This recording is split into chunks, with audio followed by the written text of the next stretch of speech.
Your phone buzzes. You look. Nothing important. You look again anyway, 10 minutes later. Then 5 minutes after that. You tell yourself it's a bad habit. It isn't. What you're feeling right now is 300,000 years old, and it has almost nothing to do with the phone in your hand. Somewhere in your skull, a system is running that was never built for notifications. It was built for something far older, far more dangerous, and it doesn't know the difference between a text message and a rustle in the grass. Picture an early human standing at the edge of a savanna. The wind shifts. A branch cracks somewhere behind the tree line. Nothing may be there, but something might be. The human who stops, scans, and checks survives. The human who ignores the sound does not always get a second chance. That instinct didn't disappear when humans built cities. It didn't disappear when they built houses or roads or supermarkets. It's still sitting in your brain, fully armed, waiting for a signal worth checking. And your phone, without meaning to, learned to send exactly that signal. Psychologist Robert Sapolsky has spent decades studying how the brain responds to uncertainty, and one of his central findings is unsettling in its simplicity. Uncertainty is more stimulating to the brain than either danger or safety. Not knowing is worse than knowing something bad. Not knowing keeps you locked in a loop of checking, because the brain treats an unresolved question as unfinished business. A missed call is unfinished business. An unread message is unfinished business. Silence, ironically, is the one thing your ancestors' brains were never built to tolerate for long. Here's where it gets stranger. This isn't just about threat detection. It's about reward. In the 1950s, a researcher named B.F. Skinner ran a series of experiments on pigeons that would go on to explain almost everything about modern technology addiction decades before smartphones existed. Skinner gave pigeons a lever.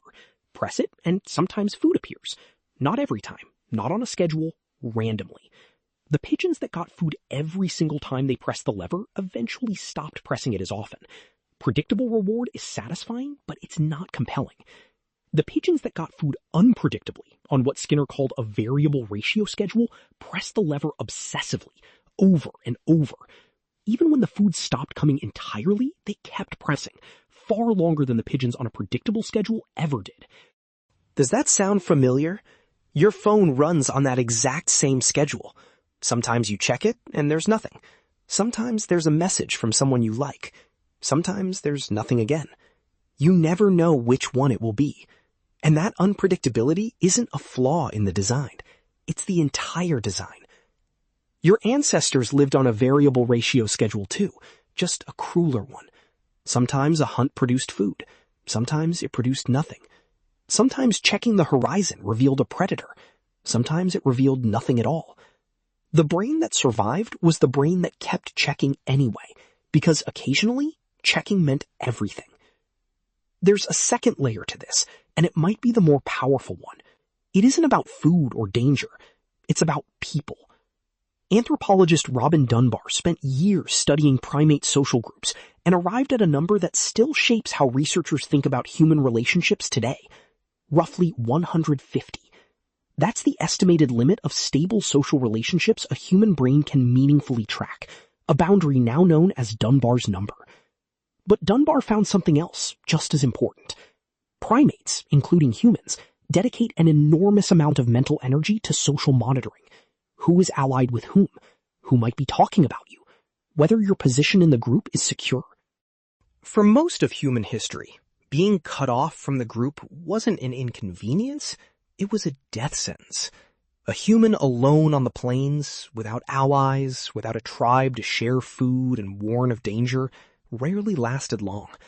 So the brain evolved a constant, quiet background process, always asking the same question.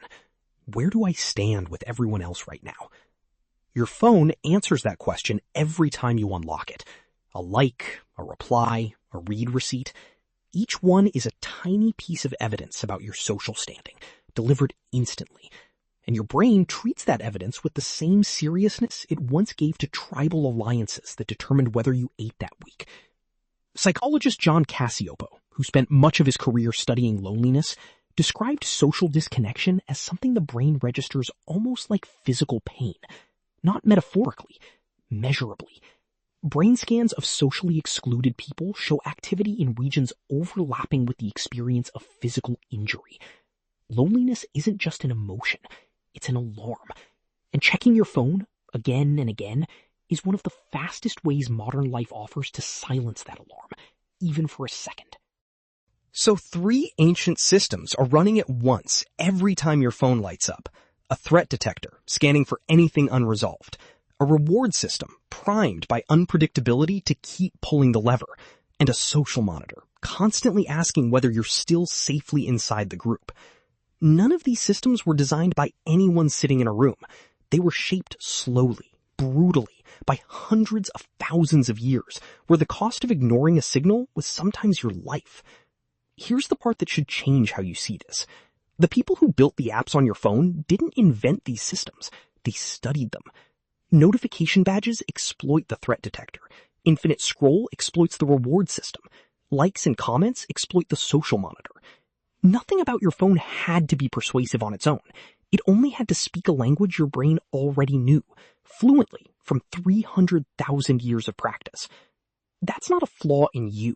It's not weak willpower or a lack of discipline or some personal failing you need to fix through sheer effort. It's an ancient survival system meeting a modern environment it was never designed to handle. The savannah never had 100 alerts a day. It never had a feed that refreshed infinitely, always promising one more piece of unresolved information just below the fold. Does knowing this make the pull disappear? Not entirely, but it changes what the pull means. The next time your hand reaches for your phone without your permission, without even a clear reason, that isn't a modern problem. That's a rustle in the grass. That's an ancestor inside you, still scanning the tree line, still checking whether the group still wants you, still waiting to see if this time the lever pays out. Your phone buzzes. You look. And somewhere underneath that simple motion is the oldest, most patient survival instinct you own, still doing exactly what it was built to do 300,000 years later, in a world that finally learned how to ask it the right question over and over and over again.